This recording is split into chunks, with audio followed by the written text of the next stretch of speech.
सुनो, ये शिर्क के ज़ुमरे में आते हैं, अल्लाह ही बचाता है, कोई बंदा नहीं बता सकता। ये जो आप कहते थे ना कि नवाज शरीफ साहब आ रहे हैं, उम्मीद है पाकिस्तान,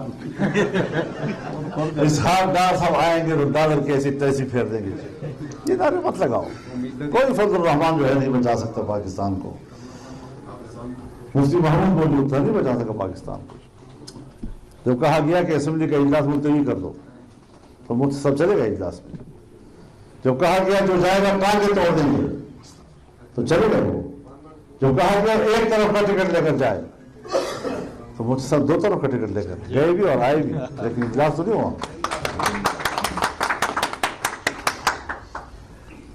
तो ये वो चीजें हैं।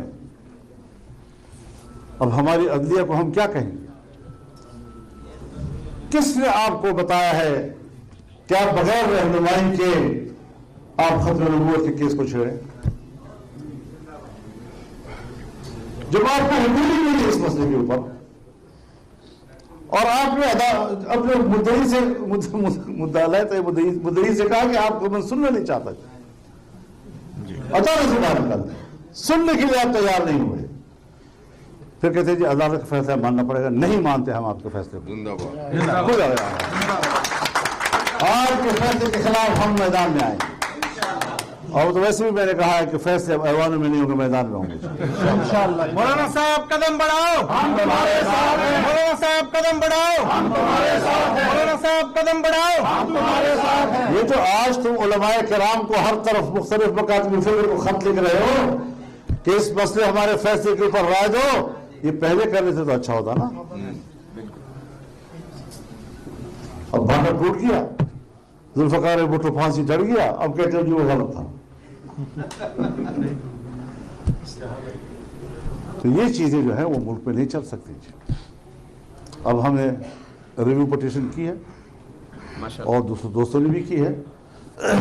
आप हज़रात का फर्ज बनता है कि खत्म नबूवत के इस मसले पर पूरा आप इस पर मुताला भी करें। हम सब आपके साथ हैं और ठीक ठाक हमने आईन बनवाना है। आईन इंशाअल्लाह। अमेरिका में जो शख्स आईन को नहीं मानता या उनके किसी हिस्से को नहीं मानता वो शहरी नहीं कहलाता। मेरे मुल्क के अंदर अगर कादियानी आईन को नहीं मानता, उसके फैसले को तस्लीम नहीं करता, और फिर आप जानते हैं कि एक तरफा फैसला तो नहीं हुआ था। उनका लीडर बाकायदा आए रोज आता था, बहस मुबाहिसे में शिरकत करता था, सवाल जवाब होते थे, जरा होती थी, आखिर वक्त तक बैठे रहे उसमें। अगर ये पार्लियामान जो उस वक्त एक जज की हैसियत में तब्दील हो गया था और उसने आपको सुना और आप आए, आपने उसको कमेटी जज कमेटी तस्लीम किया और आपने उसमें हाजिरी देकर जरा भी 10 दिन कादियानियों के खिलाफ और 3 दिन लाहौरियों के खिलाफ ये जरा होती रही, फिर अब फैसला क्यों कबूल नहीं करोगे? और ये फैसला आपके खिलाफ सिर्फ पार्लियामेंट ने नहीं किया, मुकदमे बहावलपुर के जज ने भी किया है। ये फैसला जुनूब अफ्रीका की अदालत ने भी आपके खिलाफ किया है, मालदीव ने भी किया आपके खिलाफ। तो जो हाँ मुकदमे लड़े गए हैं, अदालतों में लड़े गए हैं, फोरम में लड़े गए हैं, तुम हर जगह हारे हो और मुसलमानों ने साबित किया है कि आप इस अक़ीदे के साथ मुसलमान नहीं रहे। अब उनकी किताबें भी तकसीम होंगी, वो लोगों को तबलीग दावत भी करेंगे और कानून में पाबंदी होगी और वो कभी कहेंगे कि जी फलां ज़माने में तो ये कानून नहीं था। तो इस किस्म की चीज़ें जो हैं वो मुल्क में इंतशार फैलाती हैं। और वो जो हम कहा करते थे कि एजेंडे के तहत काम हो रहा है कि कादियानियों को दोबारा मुसलमान की हैसियत पाकिस्तान में दी जाए, उनके असरात नुमा हुए नहीं। वही बात जो हम कहा करते थे।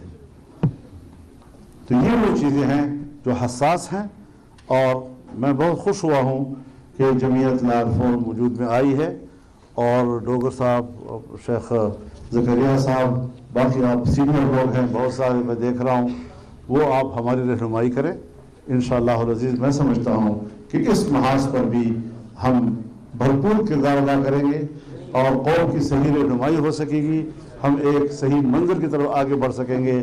آپ کی قانون و آئین کی بالادستی کے لیے ماضی کی قربانی کو بھی میں خراج تحسین پیش کرتا ہوں اور آئندہ کے لیے بھی قربانی کی امید رکھتا ہوں۔ اللہ تعالی ہمارا حال مناسب ہو۔ وآخر دعوانا الحمدللہ رب العالمین۔ جو PDM آپ نے بنائی تھی، عمران خان کو خاصا ٹف ٹائم دیا تھا، اس حکومت سے کوئی رعایت کریں گے یا اسی کے بعد PDM بنائیں گے؟ میں تو ابھی تنہا رہ رہا ہوں۔